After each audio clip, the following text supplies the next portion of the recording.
Well, hello, friends. I'm David Vos. Hope you're all having a wonderful day. And it's a beautiful day in Texas. It's very cloudy and cool, winter weather. Today I want to tell you a story. Um, this is not a story from any book. You're not going to find this story in any magazine or online. This is going to just be something that comes rolling off my tongue as I sit here today. I would like to just start telling you a little story that I have in my heart. I think you'll enjoy the story because it probably would tell us a lot about ourselves. Perhaps this story will enlighten us as to what's really going on. Because once upon a time, a long, long time ago, far, far away, there was a beautiful place. To our standards today, we might say it would be paradise. Yeah, that's how beautiful it was. It was basically untouched by modern advancement, as we would say. They didn't have cars, there weren't any roads, bridges, or tunnels. Human beings just had to fight the elements, which really wasn't a fight at all because that's all they had to do is wake up every morning and stretch and feel the sunshine beaming down from the heavens saying good morning. They could hear the birds tweeting their little beaks. It wasn't hard to hear the beautiful, cool brook as it bubbled down the stream. And perhaps the most beautiful sound of all that many today in our modern world has never heard, but was very common in this beautiful paradise, was the sound of silence. The sound of silence could be heard quite a bit. There were times, even in paradise, where all of the animals and even the cool running brook seemed to just stop, and you could literally hear yourself think. But even your thoughts would just sort of go to sleep because it was like there was nothing to worry about. That's how beautiful this place was. Of course, there were some beautiful people to go along with this beautiful place. It wasn't just Adam and Eve. No, this was a place where many people lived. They had been there for all eternity.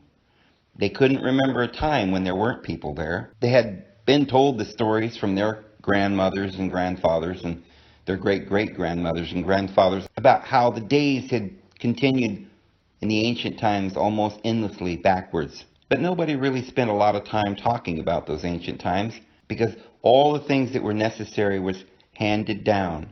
In this beautiful place, everybody, when they were born, lived with their families, and they all had the gift of the ancient ones because it was told to them from the time they were born. They were told how to build their homes. The great secrets were handed down, the secrets of Mother Nature. How to use the rocks for building a fire pit. How to use the trees for making a beautiful cabin. It was a lovely and beautiful place, this paradise.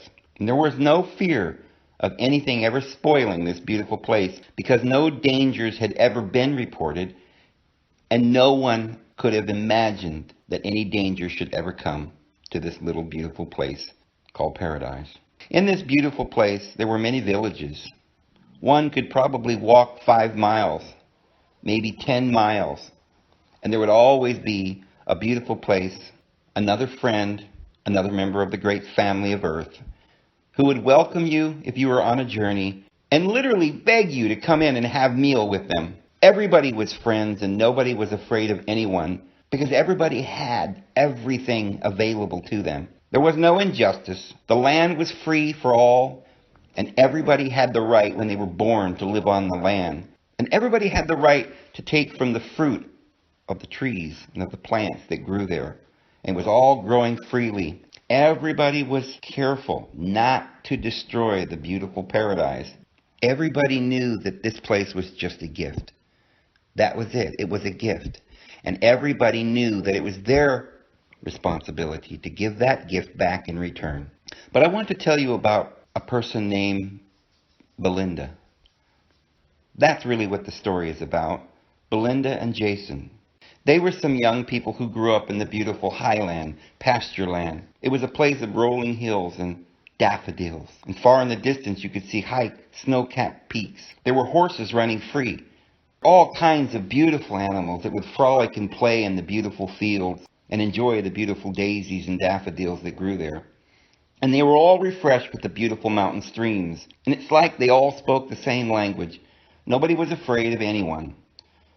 Belinda and Jason were very happy They had both been privy to the great learning of the ancient ones, and they knew how to live in this beautiful, beautiful world. They had built their cabin nestled by a beautiful lake, which is at the base of a beautiful mountain. There were many critters that would come and say hello to Belinda every day, and she was so thankful for all of them. Belinda and Jason hadn't had any children yet, but they had lots of brothers and sisters that would come and visit with them always. And many times throughout the year, they would all get together with their families and communities and have great parties, and they would celebrate being alive. One day, a curious man came into town. Why, this man had a very stern look on his face. He didn't seem to belong in these here parts. There were some who said he was a foreigner, but nobody knew what that was. But though he had not even been in the area about 3 days, something strange began to occur. In his pocket he had a little thing that he called a bell, and he would jingle the bell, and it made a very strange and somewhat pleasant, but also an eerie sound. And he would walk through the forest from village to village and jingle the bell. And he would speak loudly in a tone of voice that very few people had ever heard before. And he would say, come all ye, gather at the place. And he would reach into his pocket and pull out a rolled parchment. And upon that parchment were strange scribblings. And he would throw the parchment into their yard. And everybody would say, we don't know what this parchment is. Pray thee, tell me, what does it say? And the strange man would begin then to read the parchment as everybody gathered around. And he would do this from town to town. And everybody thought it was strange. But the man said he had something to tell all those who lived in paradise. The fall was coming. The fall was coming. Hardly anyone understood what it meant. What it meant. What did fall mean?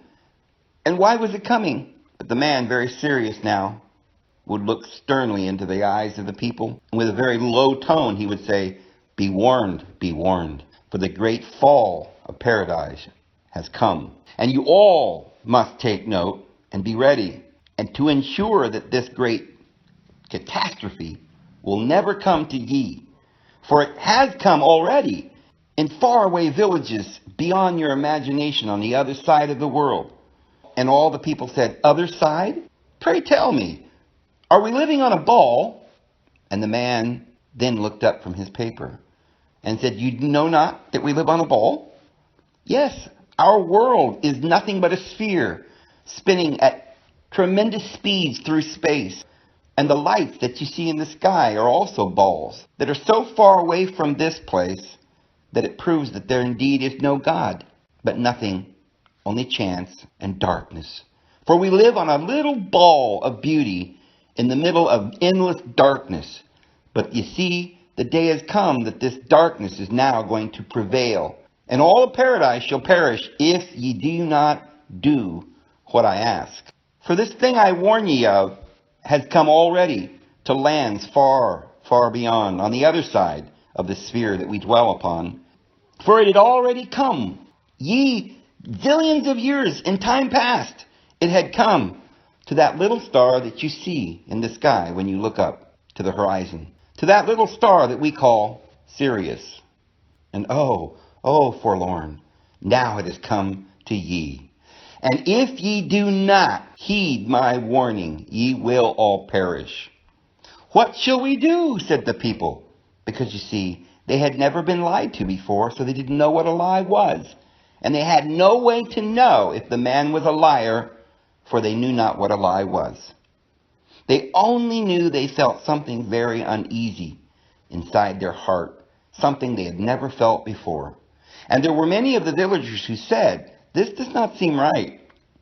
We have never asked anyone to leave our village before, but pray tell, maybe this is the first time that we should perhaps ask him to leave. And yet, the majority of all the villages that came that day said, nay, we have never treated anyone so wickedly. And shall we now, pray tell, treat this man with this insolence that you have proposed? I say nay. The man is trying to warn us of something pending. We must heed his call and listen to the rest of his warning. So they gathered around and said, kind sir, please tell us, What is it that you are proposing, and what can we do to avert this great catastrophe? The man said, well, you must sign a document, and there must be laws, so that these things that I speak of can never come to ye. We will call it a constitution that can never be broken or breached. And the first of the laws of the constitution shall be, ye are free, and no one can take that right from thee. Well, puzzled in their faces, they all looked at one another. Free? We have always been free. And now you ask us to sign a document stating thusly? The man said, yes, you must have a document to state that you are free. Otherwise, you can never procure that freedom if someone were to try and take it from thee. But who would try to take it from us? And how would a piece of paper give us more freedom than we already have? And the man looked shocked and puzzled even. And then he continued, oh, dear, dear friends. Oh, I am filled with sadness. Oh, dear patriots, you must have pride in your world and in your country. You must be patriots as I. And all of you must get a bell. All of you must have one of these little bells as I have. And from thenceforth, take the gospel of the Constitution to all the world and declare thy freedom before thy freedom is lost. Well, not all of the citizens of paradise were ready to accept his conclusions, but many were. And so they began to say, where can we get the bells? And may I have also a roll of parchment with the Constitution written freely, for I do not want to lose my freedom. Thank you, dear sir. I will sign up promptly. And sure enough, not long thence, and an entire Constitution was written and ratified, and the world had declared its freedom. The freedom from all that is evil. And all that is evil will never enter into this land, for they had a constitution that every man was free. And many people had smiles upon their faces and were glad to accept the new institution. And they began to call it the United Villages of Paradise. Not long afterwards, there were scuttlebutt and talk going round, for the man did not leave, but he continued to teach his disciples. And he began to say, since now we have this constitution and everyone must be free, we must have those who will watch over us. Peradventure, this freedom be lost. Now that we have ratified our constitution, we must then elect a president. For everyone knows without a president, we will not have the authority to carry out this freedom that we have proposed. Well, the people thought about it for a moment and said, that sounds quite reasonable, but who shall we appoint? The man said, well, actually, I am running for this office, and I will start a campaign today. If there be any who would run against me, let him speak up, and we shall have the election. But all of the people of paradise in unison declared, certainly the only person that could be good for this job would be the man who gave us the Constitution in the first place. For he was the first of the people of paradise to give us our newly found freedom. So they made a sham election, and quite speedily they did so, and without delay they set him upon his throne. Well, not more than a week went by, and the man had already said that he needed also some people who would volunteer. They would be senators, and the senators would make all the decisions and all of the laws. But the people said, wait, we have freedom here. We have no need of law. If we are going to be free, why then should we have law? And the man said, you need laws to ensure the freedoms. Yes, you have freedom now, but you would not want to lose that freedom now, would you? Oh no. What if a man were to come into your community and mass murder all of the villages? What would you do? You see, you need a law. You need a law that says no man shall ever murder. This way, it will be ensured to your children. And the people thought about it very strongly. And many of them said, I don't know, but I don't think this is really what we want. For all of time and eternity, we have lived in this world, and there's never been these things that you speak. But if it makes you happy to make such laws, I see no harm in it. For the freedom we have shall then be ensured, and this we know, because you have given us your word. Thank you, thank you. And they built a statue to the man, and they set it up in the town square. And every Sunday they went and they adored him for giving us laws and helping us to live free. Well, not many days after this, the United Villages of Paradise convened a council, and they gathered around their great president, and they said, "Tell us, what will you do for us to make us more free and to give us more pleasure? Since you have so many answers, we seek all of our answers from thee." And the president said, "Well, I think and propose that we should make things much easier in this world. I want to give everyone jobs, because jobs is what gives happiness to all men. So what we'll do is we're going to create jobs, and we'll appoint everyone to a specific job, and you will all get up in the morning and go to your job and do your work. And this way, you will get money. We will pay you little pieces of paper for your deeds. And with the paper, you will be able to buy all the things that you can imagine and want and desire. It will be literally beyond your imagination, the joy and the pleasure that ye shall have. And you will truly know the difference between that which is good and that which is bad." Oh, how delightful. The people were excited. Jobs. We're going to have jobs. And they went right to work. And it was an amazing thing. Well, after a while, the people began to complain. The jobs were hard. And it really didn't make life better. And it was hard to get to work on time because many of the jobs were far away. So the man said, "Well, in order to make it easier so you can get to the jobs, because I certainly want your lives to be easier, because that's why I'm here, to make all of your lives better and easier. So never fear, for all the answers are near. Listen to me, friends. We must get together and build roads, and this also will provide more jobs. And so the fun will never end. Here's where we will begin our road. From this very spot, we will make a very big plaque to announce the great day that we begin building the great roads." Well, of course, the people said, "We don't know how to build roads. It seems like quite a task to build a road from here into there. How shall we do it?" And the man said, "I'm glad you asked, because in order to build the roads, you're going to need schools. And I shall be the one who proposed this procedure.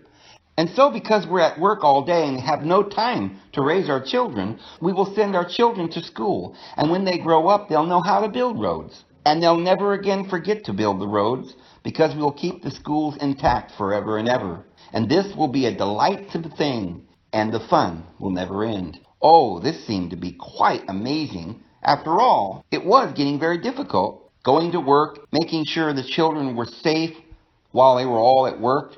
This made perfect sense. And after all, when the children went to school, they would learn how to build the roads, and then it would be easier to get to work.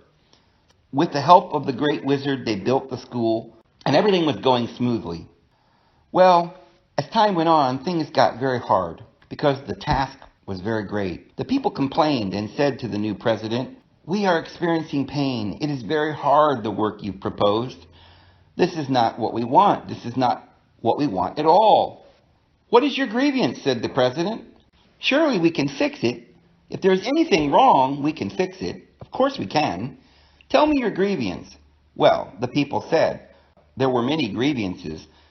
Some of the people were complaining because they didn't have the good jobs. Others complained because they weren't getting enough in their wages to provide for the meals.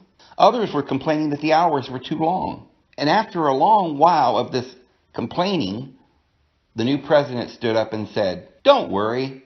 I've heard all of your complaints, and all of these things will be easily fixed. We only need more laws. That's all.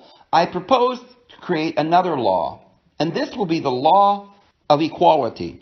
All those who are being discriminated against, who would like to have jobs, but are being discriminated because they are not strong enough or too slow at the work, we will prefer them, and this will make the work take longer, which will ensure our happiness, because certainly jobs is what makes men happy. And as for the hard labor and the long hours, I have this to quell your pain."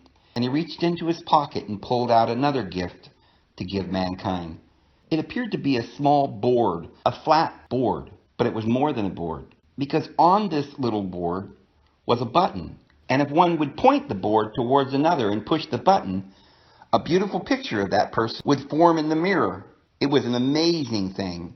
Anything that the mirror would be pointed toward, that would be captured inside the board. One could keep the images forever. It was a lovely thing. It brought so much pleasure and happiness to all of the villagers. They were excited. And this would make up for all the hard labor that they had to go through.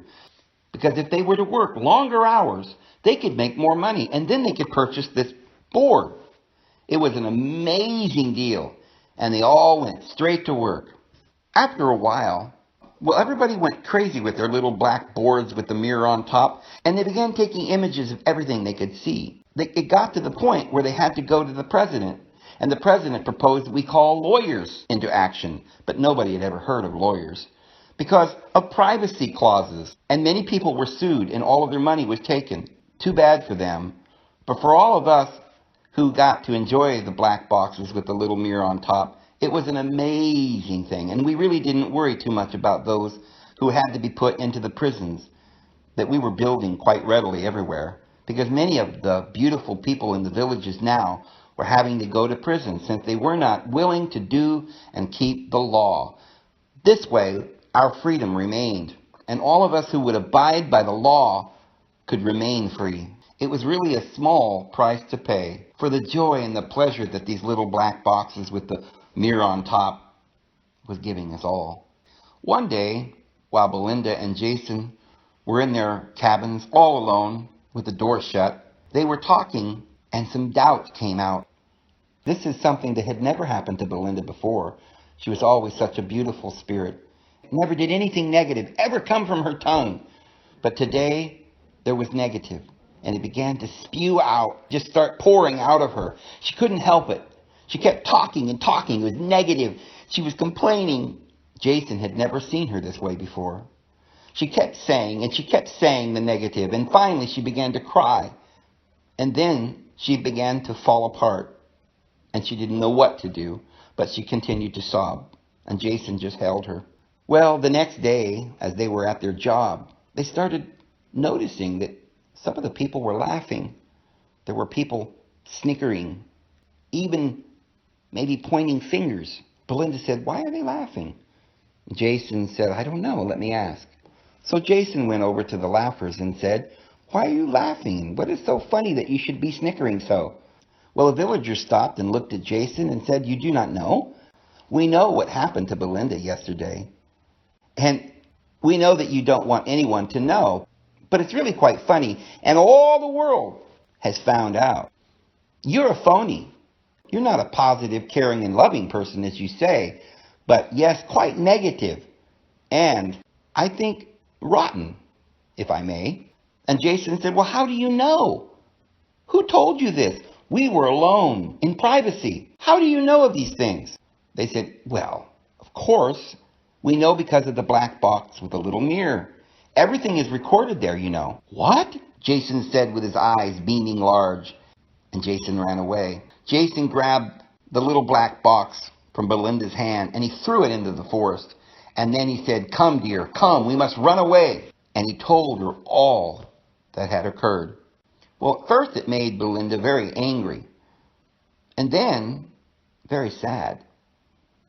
Now everybody knew that she was not that person. But who? Who was she? Even she did not know anymore. Nor did Jason. And then her eyes got wide, and her face made a frown. And she looked at Jason. You could see that she was very down. "Jason." "What, Belinda, what?"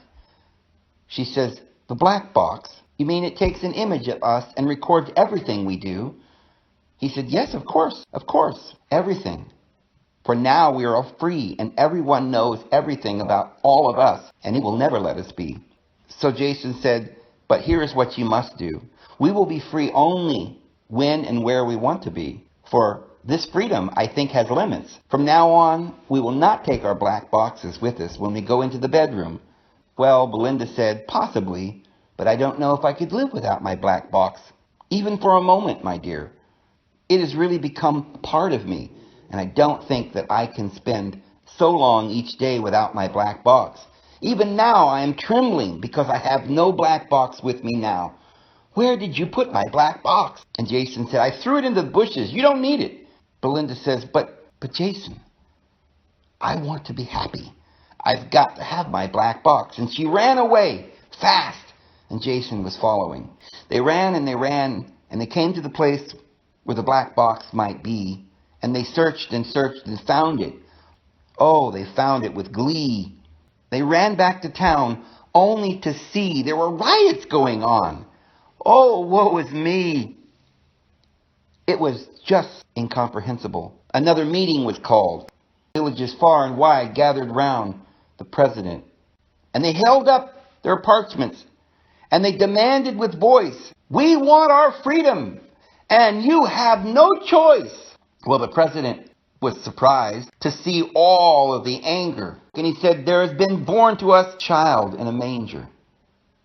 And suddenly there appeared with an angel great multitudes of the heavenly hosts praising God and saying, "Glory, glory to God in the highest, and on the earth peace to men of whom his favor rests." And suddenly there was an angel, a multitude of the heavenly host, praising God and saying, "Glory to God in the highest, and on earth peace and goodwill toward men." And it came to pass, as the angels were gone away from them into heaven, the shepherds said one to another, "Let us now go even unto Bethlehem, and see this thing which is come to pass, which the Lord hath made known unto us."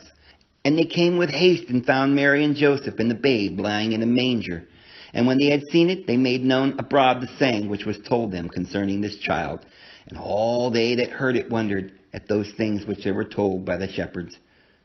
But Mary kept all these things and pondered them in her heart. And then the shepherds returned, glorifying and praising God for all the things that they had heard and seen that was told unto them. And the world lived on happily ever after. Amen.